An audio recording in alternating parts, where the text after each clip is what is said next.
14 জন যাত্রীসহ একটি cargo plane আকাশে উড়তে থাকার এক পর্যায়ে ইঞ্জিনের সমস্যার জন্য মঙ্গোলিয়ার এক মরুভূমিতে ক্রাশ করে।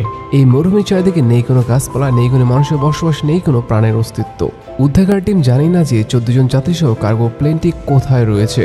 প্লেনের মধ্যে পর্যাপ্ত পরিমাণে খাবার এবং পানীয় নেই যেগুলোর সাহায্যে তারা দিন পার করবে। এর মধ্যে আরো দুইটা বড় সমস্যা তাদেরকে জেঁকে বসে। এক নম্বর হচ্ছে কিছুক্ষণ পরপর বালু ঝড় এসে মানুষও সবকিছু উড়িয়ে নিয়ে যায়, এবং দ্বিতীয় সমস্যা হলো বালু ঝড় থেমে গেলেও একদল ডাকাত চলে আসে লুট করার জন্য। এমন কঠিন পরিস্থিতির মধ্যে তারা সবাই সিদ্ধান্ত নেয় যতদিন পর্যন্ত তাদের উদ্ধার করার জন্য কেউ না আসছে সে পর্যন্ত তারা ভাঙা প্লেন কেটে নতুন আরেকটা প্লেন তৈরি করবে। এখন তারা কি উত্তপ্ত মরুভূমিতে ঝড় এবং ডাকাত দল উপেক্ষা করে প্লেন তৈরি করতে পেরেছিল, নাকি প্লেন তৈরির আগেই খাবার পানির অভাবে তারা সেখানেই মারা গিয়েছিল?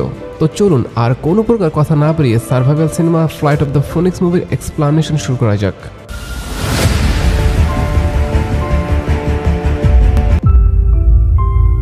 মুভি শুরুতে আমরা লক্ষ্য করি যে অ্যামাকোর কোম্পানির কিছু লেবার মঙ্গোলিয়াতে এসেছে তেল উত্তোলন করার জন্য। তাদেরকে লিড করছে ক্যালি, কিন্তু লেবারগুলো এখানে অনেক খোঁজাখুঁজি করেও কোনো প্রকার তেল খুঁজে পায় না, যার জন্য তাদের বস ফ্রাঙ্ক সিদ্ধান্ত নেয় তারা এখান থেকে বেইজিং শহরে ফিরে যাবে। ক্যালি তার বসকে বোঝানোর চেষ্টা করে যে আমাদের আরও কিছুদিন তেলের সন্ধান করা উচিত, এভাবে হার মেনে সবকিছু গুটিয়ে শহরে ফিরে যাওয়া একদমই ঠিক হবে না। ফ্রাঙ্ক জানায় কোম্পানি কি তোমার কথা মতো চলবে নাকি? প্রতিদিন যে লস হচ্ছে তার ভর্তিকে তুমি দিবে না কোম্পানি যাবে? তোমার সব ফালতোলা বাদ দিয়ে সবকিছু প্যাক করো, আমরা বেইজিং শহরে ফিরে যাচ্ছি। এরপর সকল লেবারগুলো নিজেদের লাগেজ প্যাক করে প্লেনে উঠেও ঝামেলা লাগিয়ে দেয়। কার আগে কে প্লেনে উঠবে বা কার আগে কে জানলা পাশে বসবে সেটা নিয়েও ঝামেলা। যদি তারা জানতো যে এটা তাদের সেই যাত্রা তাহলে কখনোই এমন হইহুল্লোড় করতো না। তাদের সাথে বেইজিংয়ে বেড়াতে যাওয়ার জন্য গুবার চলে আসে। ফ্রাঙ্ক বলে কে তুমি? তোমাকে এর আগে তো কখনো দেখিনি। এই সময় পিছনে থেকে ক্যালি জানায় আমি তাকে চিনি, তাকে আমাদের সঙ্গে যেতে দিন। অতএব গুবারকে কার্গো প্লেনে উঠিয়ে তারা সবাই বেইজিং শহরে যাওয়ার জন্য বেরিয়ে পড়ে। প্রথম 10 মিনিট তারা ভালোভাবে প্লেন চালাচ্ছিল কোনো প্রকার সমস্যা ছাড়াই। তবে কিছুদূর যাওয়ার পর তাদের সামনে থেকে বিশাল এক বালুর ঝড় চলে আসে, যেটা দেখতে পেয়ে সেকেন্ড পাইলট জেমস ফ্রাঙ্ককে জানায় বস এখন কি করব? ফ্রাঙ্ক বলে আমরা যদি পিছনে ফিরে যাই তাহলে ফুলের জন্য বিপদে পড়ে যাব। তবে এর চেয়ে ভালো হয় প্লেনটাকে আরেকটু উপরে উঠিয়ে ঝড় টপকে এখান থেকে কেটে পড়ি। জেমস বলে ঠিক আছে বস, আপনার যেটা ভালো মনে হয় সেটাই করেন। কিন্তু সে জানতো না যে ফ্রাঙ্কের এই সিদ্ধান্তটাই সবার জন্য কাল হয়ে দাঁড়াবে। জেমস প্লেনের ভিতরে গিয়ে সবাইকে জানিয়ে দেয় যে আমরা একটা সমস্যার মধ্যে পড়েছি, আপনারা সবাই সিট বেল্ট লাগিয়ে শান্তভাবে বসে থাকুন, বিপদ কেটে গেলে আপনাদেরকে জানানো হবে। ফ্রাঙ্ক লক্ষ্য করে যে প্লেন যত উপরেই যাক না কেন বালুর ঝড়কে তারা কোনোভাবেই কাটাতে পারছে না। মানে সহজ করে বলতে গেলে বালুর ঝড় প্রায় উপরে 2 থেকে 3 কিলোমিটার জুড়ে বিস্তীর্ণ। ফ্রাঙ্ক আর জ্যাক তারা দুজন কি করবে তারা সেটা বুঝতে পারছিল না। প্লেনটাকে নিয়ে যে ফিরে যাবে সেটার কোনো উপায় নেই, কারণ এই প্রচন্ড ঝড়ের মধ্যে তারা কোথায় যাচ্ছে, কোন দিকে যাচ্ছে তারা কিছুই বুঝতে পারছিল না। ফ্রাঙ্ক আশেপাশের এয়ারপোর্টের সাথে যোগাযোগের চেষ্টা করে, কিন্তু সেখানেও ব্যর্থ হয়। তীব্র মাত্রার বিপদ বুঝতে পেরে জেমস প্লেনের সকল যাত্রীদের বলে দেয় আমাদেরকে এমার্জেন্সি ল্যান্ডিং করতে হবে। যদি আমরা এখন ল্যান্ডিং না করি তাহলে দেখা যাবে ঝড়ের মধ্যে প্লেন ক্র্যাশ করে আমরা সবাই মারা পড়ব। সে যখন এই কথাগুলো বলছিল তখনই প্লেনের ডান পাশের ইঞ্জিনের ফ্যান ভেঙে প্লেনে একটা ছিদ্র হয়। এই ঘটনায় জেমস মারাত্মকভাবে আহত হয়ে পড়ে। অন্যদিকে ফ্রাঙ্ক বুঝতে পারছিল না যে সে কিভাবে এখন ল্যান্ডিং করাবে। অ্যাকচুয়ালি পাখা ভেঙে যাওয়ার জন্য প্লেনটা আকাশের উপরে রাউন্ড করে ঘুরতেছিল, মানে প্লেনের কন্ট্রোল পুরোপুরি হাত থেকে চলে গিয়েছে। এই সময় আচমকা একটা পাহাড়ের সাথে প্লেনে ধাক্কা লেগে পিছনের অংশ খুলে যায়। এবার প্লেনের ভিতরে প্রচন্ড বাতাস অতিবাহিত হওয়ার জন্য একটা লেবার উপরে থেকে নিচে পড়ে যায়। ড্রাইভিং সিট থেকে ফ্রাঙ্ক প্লেনটাকে কন্ট্রোল করার চেষ্টা করছে, কিন্তু কোনোভাবেই সেটা সম্ভব হচ্ছে না। একে তো প্লেনের গতি বেশি, তার উপরে একটা ইঞ্জিন কাজ করছে না। এমন বিপর্যস্ত পরিস্থিতির মধ্যে প্লেনটা মঙ্গোলিয়ার এক মরুভূমিতে ক্র্যাশ ল্যান্ডিং করে। বালু ঝড় থেমে গিয়েছে, প্লেনটাও স্থির, কিন্তু বিশাল এক ক্র্যাশ ল্যান্ডিংয়ের ফলে প্লেনের অনেক যাত্রী প্রচন্ড পরিমাণে আহত। তবে এর চেয়েও শকিং বিষয় হলো ক্র্যাশ ল্যান্ডিংয়ের ফলে 2 জন লেবারও মারা গিয়েছে।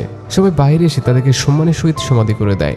এখন তাদের সবাইকে অনেকগুলো কাজ করতে হবে, যেহেতু তারা এমন একটা স্থানে রয়েছে যার আশেপাশে কোনো বসতবাড়ি, গাছপালা, পশু পাখি পর্যন্ত নেই। চারিদিকে যত দূর পর্যন্ত চোখ যায় তার আশেপাশে শুধু বালি আর বালি, পাহাড় বা গ্রামের কোনো নাম নিশানা নেই। ফ্রাঙ্ক সবাইকে জানিয়ে দেয় আমরা বর্তমানে যেখানে আছি সেটা কেউই জানে না। উদ্ধারকারী দল বা আশেপাশের এয়ারপোর্টের সাথেও যোগাযোগের চেষ্টা করা হয়েছে, কিন্তু প্রতিবারে আমরা ব্যর্থ, হতাশ। আপাতত যতদিন পর্যন্ত আমাদের কেউ সাহায্য করতে না আসছে ততদিন পর্যন্ত আমাদেরকে এখানেই ওয়েট করতে হবে। পাশ থেকে জেমস বলে তাদের কাছে যে পরিমাণ পানি আর খাবার আছে সেটা দিয়ে মাত্র 30 দিন যাবে, কিন্তু এরপরে তাদের কি হবে সেটা সে নিজেও বলতে পারছে না। ফ্রাঙ্ক জানায় এখান থেকে সাউথ আফ্রিকা প্রায় 100 মাইল দূরে, কিন্তু এই উত্তপ্ত বালির মধ্যে এত দূর অতিক্রম করা কোনোভাবেই পসিবল না। পাশে থেকে রোডনি বলে সে পারবে। এর আগেও সে তার গার্লফ্রেন্ডের সঙ্গে 100 মাইল পর্যন্ত পাহাড়ে হাইকিং করেছে, কাজে তার কাছে 100 মাইল অতিক্রম করা কোনো ব্যাপারই না। রোডনির কনফিডেন্ট দেখে জেরেমি সামনে এসে বলে, শোনো, তোমার বোঝা উচিত এটা মাটির রাস্তা নয়, এটা হচ্ছে ডেজার্ট বা মরুভূমি। তুমি কিছু দূর যাওয়ার পরে পানির অভাবে রোদের তাপে ধুকে ধুকে মারা যাবে। রোডনি বলে, তাহলে সে রাতের বেলা কম্পাসের সাহায্যে সফর করবে। তার কথা শুনে জেরেমি জানায়, আমাদের চারিপাশে আটলাই মাউন্টেন রয়েছে। মাউন্টেনগুলো চারিদিকে ম্যাগনেটিক বিদ্যমান থাকার জন্য তোমার কম্পাস নাচতে শুরু করবে। তার মানে তুমি এখান থেকে কোনোভাবেই একা একা সাউথ আফ্রিকা যেতে পারবে না। রোডনি বলে, ঠিক আছে, তোমাদের সাথে তর্ক করে পারবো না, তোমরা জিতেছো। জেরেমি বলে, শোনো, এখানে যেতে হারার কোনো বিষয় না, আমাদের সবাইকে যেভাবে হোক জীবিত থাকতে হবে, এটাই হচ্ছে মূল কথা। পরদিন রাতেবেলা ডেভিসের ওয়াশরুমে যাওয়ার প্রয়োজন হলো, সে রেডিকে ডাক দেওয়ার চেষ্টা করে। তবে রেডি গভীর ঘুমে আচ্ছন্ন থাকার জন্য তাকে একাই যেতে বলে। যথাযথ ডেভিস একটা লাইট নিয়ে বাইরে আসলে সেই লাইটটাও নষ্ট হয়ে যায়। চারিদিকে প্রচন্ড পরিমাণে ঝড়ো বাতাস, মনে হচ্ছে আবারও বালির ঝড় আসবে। ডেভিস তার জরুরত শেষ করে যেই না রুমের দিকে ব্যাক করতে যাবে, ঠিক তখনই তার পা স্লিপ করে গড়াতে গড়াতে নিচে পড়ে যায়। সে নিচে এসে চারিদিকে শুধু বালু আর বালু দেখে আতঙ্কিত হয়ে পড়ে। ডেভিস অনেক খোঁজাখুঁজি ডাকাডাকি করেও তাদের প্লেন জাতি দেখে আর কোথাও খুঁজে পায় না। তখনই আবার বিশাল বালুর ঝড় আসলে সে বালুর তলায় চাপা পড়ে সেখানে নিঃশ্বাস বন্ধ হয়ে মারা যায়। পরদিন সকালবেলা সবাই অনেক সার্চ করেও ডেভিসকে খুঁজে পাচ্ছিল না। কেউ ভাবছিল সে হয়তো পালিয়েছে, আবার কেউ ভাবছিল সে হয়তো মারা গিয়েছে। এখন তাদের ডেভিসকে নিয়ে চিন্তা করলে চলবে না, তাদেরকে এখান থেকে শহরে যাওয়ার একটা উপায় বের করতে হবে। কেলি ফ্রাঙ্ককে জানায়, তোমার কি মনে হয় আমাদেরকে উদ্ধার করার জন্য কেউ আসবে? ফ্রাঙ্ক বলে, মাত্র 5% সম্ভাবনা আছে কেউ আমাদেরকে উদ্ধার করতে আসবে, বর্তমানে সেই সম্ভাবনা আস্তে আস্তে কমে যাচ্ছে। ক্যালি জানায়, বিষয়টা যদি এমনই হয় তাহলে আমাদের তো কিছু একটা করা উচিত, না হলে আর কিছুদিন পর খাবারের অভাবে আমরা সবাই মারা পড়ব। সবাই তোমার প্রতি আশা নিয়ে বসে রয়েছে, তুমি কিছু একটা করো। ফ্রাঙ্ক জানায় তার কিছু করার নেই, যতক্ষণ পর্যন্ত উদ্ধারকারী টিম না আসছে ততক্ষণ পর্যন্ত এখানে থাকতে হবে। তার এমন কথা শুনে ক্যালি মন খারাপ করে বাইরে চলে আসে। সবাই বুঝতে পেরেছে তাদেরকে সাহায্য করার জন্য কেউই আসবে না, তাদের নিজেদেরই কিছু একটা করতে হবে। এ সময় স্যামি এবং রোডনি পানির বোতল নিয়ে সেখান থেকে সাউথ আফ্রিকা যেতে শুরু করে। তবে পিছনে থেকে বাকি সবাই তাদেরকে আটকানোর চেষ্টা করে। তাদের মধ্যকার কারাকারি এক পর্যায়ে পানির বোতল ফেটে গিয়ে সকল পানি বালির উপরে পড়ে যায়। এমনিতেই তাদের কাছে পানি কম, তার উপরে পানি নষ্ট হলে তো ভবিষ্যতে ক্ষতির সম্ভাবনাই বেশি। সবার মধ্যে যখন ঝামেলা চলছিল তখন সামনে থেকে গুবার এসে তাদের সবাইকে একটা দারুণ আইডিয়া দেয়। তারা একটা নতুন প্লেন তৈরি করবে, মানে ভাঙা প্লেনের অংশগুলো কেটে নিয়ে আরেকটা নতুন প্লেন বানাবে। গুবার জানায় সে একজন প্লেন ডিজাইনার। এর আগেও সে অনেকগুলো কোম্পানির সাথে প্লেন ডিজাইনের কাজ করেছে। তারা চেষ্টা করলে এই ভাঙা প্লেন থেকে নতুন আরেকটা প্লেন তৈরি করতে পারবে। যেহেতু এই প্লেনে কিছু পার্টস নষ্ট হয়েছে, বাকি ইঞ্জিন সহ সকল পার্টস ঠিক আছে, সেহেতু তাদের উচিত প্লেনের ভালো অংশগুলো দিয়ে নতুন আরেকটা প্লেন বানানো। তার প্রস্তাব শুনে সব রাজি হলো ফ্রাঙ্ক বাদশাদে। সে কোনোভাবেই এমন পাগলামি করতে চায় না, কারণ তার কাছে ভাঙা প্লেন থেকে একটা নতুন প্লেন বানানো একেবারেই অসম্ভব একটা কাজ। এই ঘটনায় গুবার খুব হতাশ হয়ে পড়ে। ভেবেছিল এই কাজে সবাই তাকে সাহায্য করবে, কিন্তু সেটা আর হলো কোথায়। পরদিন সকালবেলা ক্যালি অনেক খোঁজাখুঁজি করেও লিডলকে খুঁজে পায় না, মানে সে ওখান থেকে পালিয়েছে। ক্যালি বুঝতে পারে এখান থেকে পালানো মানে মৃত্যুকে দাওয়াত দেওয়া। চারিদিকে এত পরিমাণ মরুভূমি বালু রয়েছে যে একটু সামনে আগালে দিকভ্রম হয়ে যাবে। তখন চারিদিকে ঘুরতে ঘুরতে পানির অভাবে ওখানে মারা পড়বে। এখন লিডলকে খোঁজার জন্য ফ্রাঙ্ক বেরিয়ে পড়ে। খানিকটা রাস্তা যাওয়ার পর উত্তপ্ত রোদের জন্য ফ্রাঙ্ক ক্লান্ত পরিশ্রান্ত হয়ে যায়। তার চোখ মুখ শুকিয়ে একাকার অবস্থা, তার চলার শক্তি পর্যন্ত নেই। এভাবে ক্লান্তিহীনভাবে হাঁটার ফলে একটা পাহাড় এসে পৌঁছায়, যেখানে তার সাথে লিডলের দেখা হয়। এটা হচ্ছে সেই জায়গাটা যেখানে প্লেনের পিছনের অংশ ক্রাশ করে খুলে গিয়েছিল। লিডল তাকে জানায় এখানে আমরা বাদে আর কিছু স্মাগলার বা ডাকাত টাইপের কোনো ব্যক্তিও রয়েছে, যারা এখানে এসে প্লেন থেকে পড়ে যাওয়া ব্যক্তিকে শুট করে সবকিছু লুট করে নিয়ে গেছে। আর আপনি এখানে কেন এসেছেন ক্যাপ্টেন ফ্রাঙ্ক? সে বলে, তোমাকে নেওয়ার জন্য আসছি।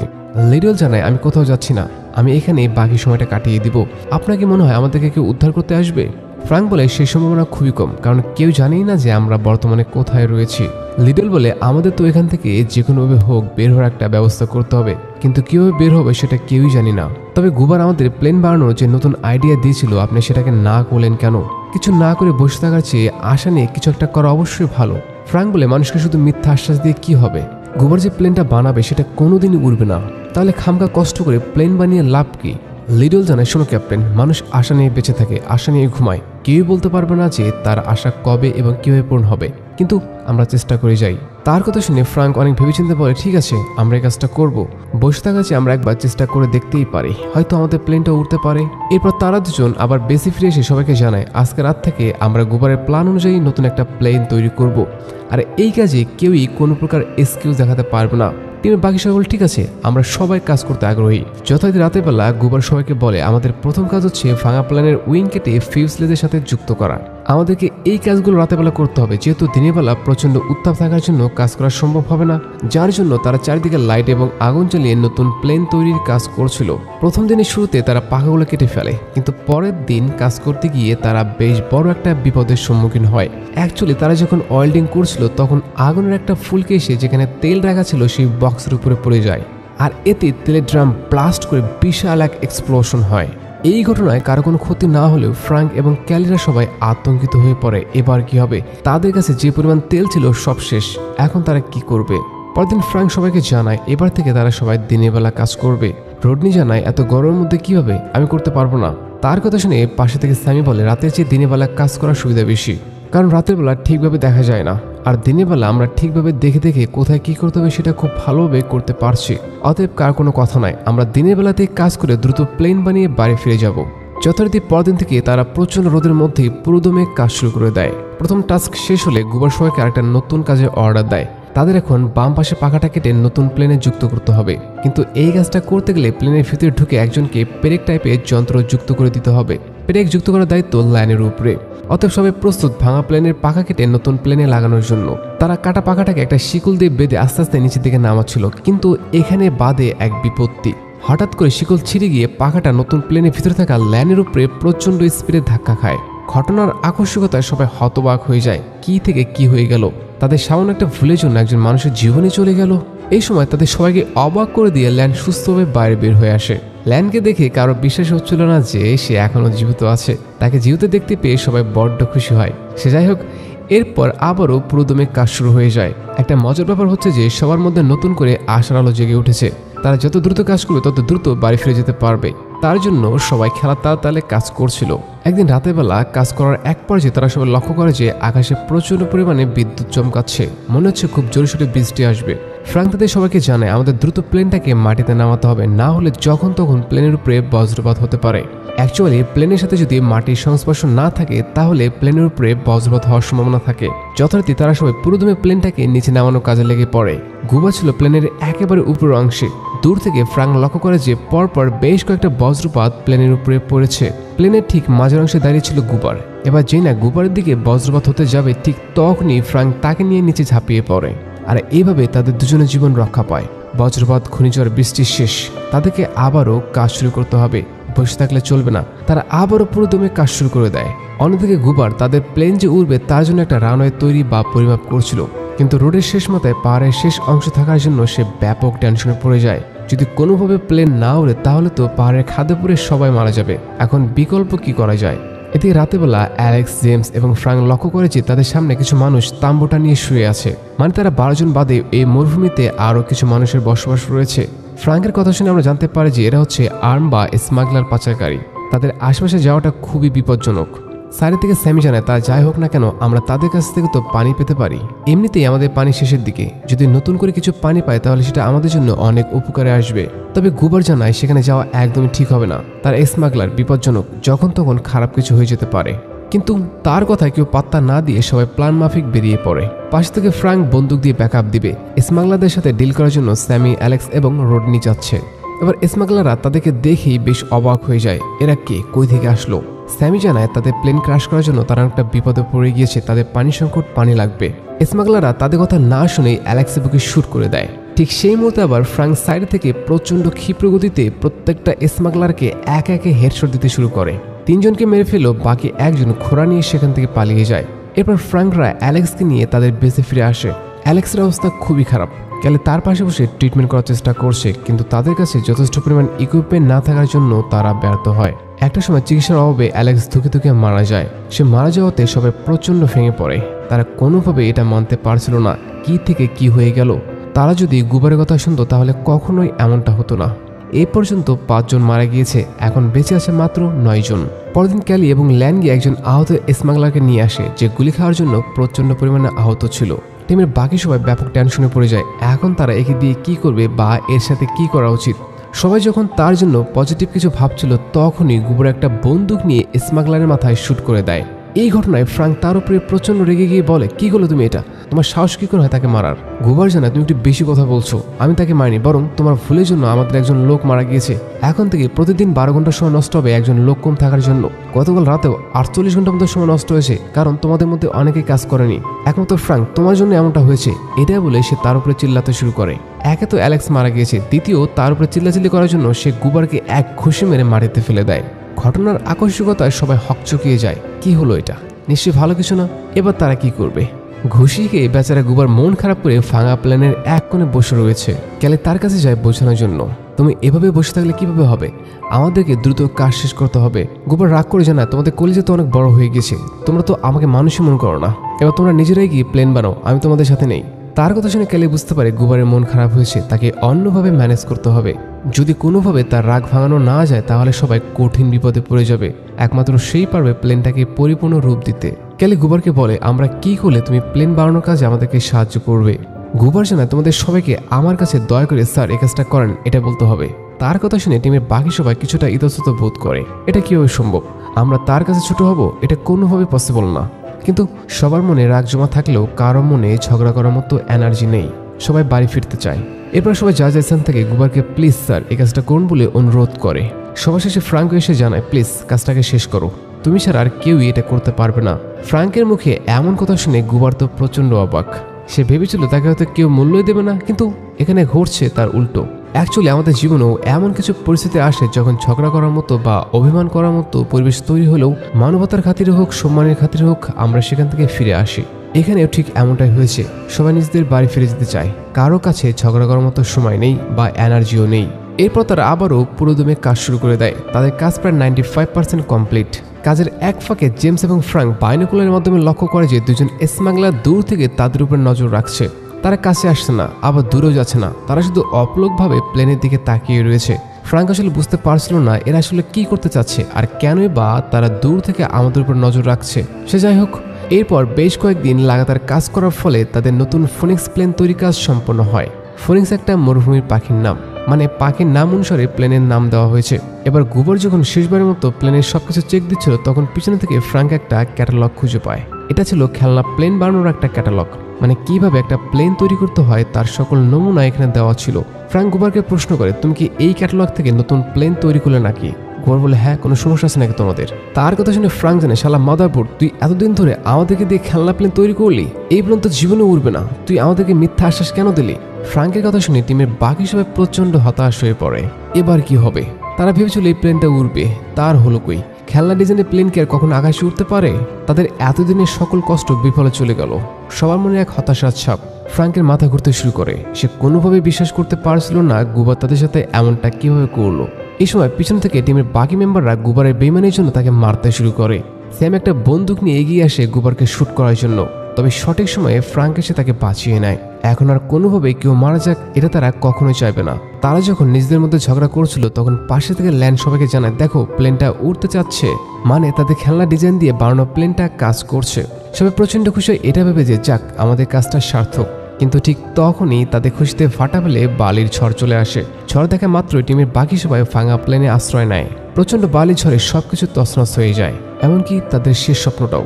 কিছুক্ষণ পর ঝড় থেমে গেলে সবাই বাইরে এসে লক্ষ্য করে যে এতদিন ধরে কষ্ট করে বানানো প্লেনটা অর্ধেক বালির নিচে চাপা পড়ে আছে। এখন আর কোনোভাবে এটাকে চালানো সম্ভব না। এই দৃশ্য দেখে সবার মনে যেটুকু আশা ছিল সেটাও নষ্ট হয়ে যায়। তারা বুঝতে পারছিল না বারবার কেন তাদের সাথে এমন হয়। এমনিতেই তারা 40 দিন থেকে মরুভূমিতে আটকে আছে, তাদের সাহায্য করার মতো কেউই নেই। তারা কিছু বন্ধুকে হারিয়েছে, তাদের শেষ সম্বল প্লেনটাও এখন বালির নিচে চাপা পড়ে আছে। এখন তারা কিভাবে বাড়ি ফিরবে? নেই তাদের কাছে থাকার জায়গা, নেই তাদের কাছে যথেষ্ট পরিমাণ খাবার এবং পানি। সবকিছু শেষের দিকে। এভাবে চলতে থাকলে আগামী 7 দিনের মধ্যে পানির অভাবে সবাই মারা পড়বে। এই সময় ফ্রাঙ্ক সবাইকে জানায় আমাদের শেষ প্রচেষ্টাটাও করা উচিত। আমরা এত কষ্ট করে প্লেন তৈরি করলাম, কিন্তু সেটা চালানোর আগে বালির নিচে। আমরা কোনোভাবে আমাদের এতদিনের কষ্ট বৃথা যেতে দিতে পারি না। যতক্ষণ পর্যন্ত বেঁচে আছি আমরা চেষ্টা করেই যাব, জীবনে হার মানা যাবে না। আমরা এখন যেভাবে হোক আমাদের প্লেনটাকে বালির নিচ থেকে উপরে তুলে আনবো। ফ্রাঙ্কের কথা শুনে সবাই নিজের মনোবল ফিরে পায়। জীবনে আর যাই কিছু হয়ে যাক না কেন কখনো হার মানা যাবে না। অতএব সবাই নিজেদের ঘাড়ে রশি লাগিয়ে প্লেনটাকে টানতে টানতে উপরে নিয়ে আসে। এই কাজটা করতে সবাই অনেক কষ্ট হচ্ছিল, কিন্তু কেউই নিজের মনোবল হারতে রাজি নয়। তারা অনেক কষ্টে প্লেনটাকে বালির নিচ থেকে উঠিয়ে রানওয়েতে নিয়ে আসে, অর্থাৎ যেখান থেকে প্লেনটাকে উড়ানো হবে। সবাই ক্লান্ত, বিষণ্ণ, চিন্তিত, একরাশ ভয়। প্লেন কি উড়বে? যদি না উড়ে তাহলে কি হবে? ফ্র্যাঙ্ক প্রস্তুতি নিয়ে পাল্টের পজিশনে বসে স্টার্ট দেওয়ার চেষ্টা করে, কিন্তু ব্যর্থ হয়। কিছুটা হতাশ হয়ে তৃতীয়বার চেষ্টা করেও আবারও ব্যর্থ হয়। সবাই অপলকভাবে ফ্র্যাঙ্কের দিকে তাকিয়ে আছে। সবার মনে বিশ্বাস সে কিছু একটা মিরাকেল করে প্লেনটাকে চালু করুক, কিন্তু চতুর্থবার চেষ্টা করেও প্লেনটাকে কোনোভাবে চালু করা যাচ্ছিল না। অ্যাকচুয়ালি প্লেনটার পাকা হালকা একটু ঘুরে আবারও বন্ধ হয়ে যাচ্ছিল। টিমের কেউ আসলে বুঝতে পারছিল না যে এখানে কি সমস্যা হয়েছে, এটাকে কিভাবে ঠিক করব বা কিভাবে এটাকে ঠিক করা যাবে। প্লেন চালু হচ্ছে না দেখে সবাই হতাশ হয়ে পড়ে। এবার ফ্র্যাঙ্ক পঞ্চমবারের মতো চেষ্টা করা মাত্রই প্লেনের পাকা ফিনফিন করে ঘুরতে শুরু করে, অর্থাৎ তাদের প্লেনটা কাজ করেছে। প্লেনের চাকা ঘুরতে দেখে সবাই হেব্বি খুশি, সবাই যার যার মতো প্লেনে উঠে পড়ে। কিন্তু তাদের এই খুশিটা বেশিক্ষণ স্থায়ী হয় না। সবাই লক্ষ্য করে যে স্মাগলার টিমের 100 থেকে 200 জন মানুষ বন্দুক হাতে তাদের দিকে প্রচন্ড ক্ষিপ্র গতিতে এগিয়ে আসছে। এটা দেখে মাত্রই ফ্র্যাঙ্ক প্লেনটাকে নিয়ে সামনে আগাতে শুরু করে। পিছনে থেকে স্মাগলাররা একের পর এক শুট করেই যাচ্ছে। লাগাতার শুট করার ফলে প্লেনের এক গুরুত্বপূর্ণ অংশ খুলে যায়। এটা না লাগলে প্লেন কোনোভাবে আকাশে উড়বে না। এই সময় গুবার নিজের জীবনের রিস্ক নিয়ে কোনো প্রকার নিরাপত্তা ছাড়াই সেটা ঠিক করার জন্য চলে যায়। পিছনে থেকে শুট করা হচ্ছে, যখন তখন যে কারো গুলি লাগতে পারে। প্লেনটাও উড়ছে না। কঠিন এক পরিস্থিতি। গুবার অনেক কষ্টে সে ছিঁড়ে যাওয়া অংশটাকে লাগিয়ে দেয়, কিন্তু ঠিক সেই সময় পাহাড়ে খাত চলে আসা মাত্রই প্লেন সরাসরি নিচে পড়ে যায়। অ্যাকচুয়ালি শুরুর দিকে গুবার কিন্তু এই ভয়টাই পাচ্ছিল যে তাদের কাছে যথেষ্ট রানওয়ে নেই যেখান দিয়ে প্লেন উড়াবে, আর আজকে তার ভয়টাই বাস্তবায়িত হলো। স্মাগলাররা ভাবছে, যাহ শালা, একটু জন্য ধরতে পারলাম না, তাদেরকে আমরা মারার আগেই পাহাড়ে খাদে পরে মারা গেল। সবার মনে এক অদ্ভুত আফসোস। ঠিক সেই সময় আবার তাদের সবাইকে অবাক করে দিয়ে ফ্র্যাঙ্ক প্লেনটাকে নিয়ে আকাশে উঠতে শুরু করে। মানে প্লেনটা খাদের নিচে পড়ে গেল, সেটা ক্রাশ না করে আবারও আকাশে উঠতে শুরু করেছে। অ্যান্ড ইয়েস, তারা করতে পেরেছে। তারা যেটা চেয়েছিল ফাইনালি সেটা করতে পেরেছে। সবার মনে এক অসাধারণ অনুভূতি। ভেবেছিল তারা হয়তো বাড়ি ফিরতে পারবে না, কিন্তু তাদের মনোবলের জন্য, বিশ্বাসের জন্য তারা করতে পেরেছে। এই জন্য বলা হয় জীবনে কখনো হার মানতে নেই। যতক্ষণ শ্বাস ততক্ষণ আশ। জীবনে যতক্ষণ শক্তি আছে ততক্ষণ চেষ্টা করে যাও। তুমি জানো না কখন, কোথায়, কবে তোমার জন্য ভালো জিনিস ওয়েট করছে। কখনো হতাশ হও না, নিজের শক্তি রেখে চলো, চেষ্টা করে যাও, ইনশাল্লাহ একদিন সফল হবে। এরপর সবাই যা বাড়ি ফিরে যায়। প্রত্যেকটা পরিবার তাদেরকে পেয়ে বড্ড খুশি। অ্যান্ড এই খুশির মাধ্যমে আজকের সিনেমাটা এখানে শেষ হয়ে যায়। সো এই ছিল আজকের মুভির ফুল এক্সপ্লানেশন। ভিডিও বা মুভির বিষয়ে কোনো অপিনিয়ন থাকলে সেটা কমেন্ট করে জানাতে পারেন। আর আপনি যদি এই ধরনের ভিডিও পছন্দ করে থাকেন তাহলে আমাদের চ্যানেলটা সাবস্ক্রাইব করে রাখুন। আজকের মতো এখানে বিদায় নিচ্ছি। দেখা হচ্ছে পরবর্তী ভিডিওতে। সবাই সুস্থ থাকবেন, সুন্দর থাকবেন। আল্লাহ হাফেজ, বাই বাই।